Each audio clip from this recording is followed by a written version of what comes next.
আমরা তো সাধারণ মানুষ,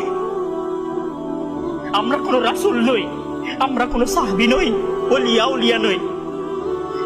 রাসূল সাল্লাল্লাহু আলাইহি ওয়াসাল্লাম বলছেন, ইন্না লিল মাউতি লাসাকারাত, ইন্না লিল মাউতি লাসাকারাত, ফামা জাসামা আলাইয়া ইয়া আইয়ুহাল ইখওয়ান। আমাদের কি হয়েছে আমরা মৃত্যুকে ভয় পাই না? আমাদের কি হয়েছে আমরা মনে করি না যে আমরা মারা যাব? পৃথিবীর সর্বশ্রেষ্ঠ মানুষ, সর্বশ্রেষ্ঠ রাসূল দুনিয়া থেকে বিদায় নিলেন, তার সাহাবীদেরকে ছেড়ে তিনি দুনিয়া থেকে চলে গেলেন, উপরের জগতে পাড়ি জমালেন। আমাদের কি হয়েছে যে আমরা বিশ্বাস করতে চাই না, আমরা প্রস্তুতি গ্রহণ করি না মৃত্যুর জন্য? আমি আপনি কি মনে করি যে আমরা চিরদিন বেঁচে থাকব? আমি আপনি কি মনে করি যে আমার গ্যারান্টি রয়েছে আমি সালাত আদায় করে আমার রুমে ফিরে যাব? বিশ্বাস করুন হে আমার ছাত্র ভাইয়েরা, অবশ্যই আমাকে আপনাকে একদিন মৃত্যুবরণ করতে হবে। আমাকে আপনাকে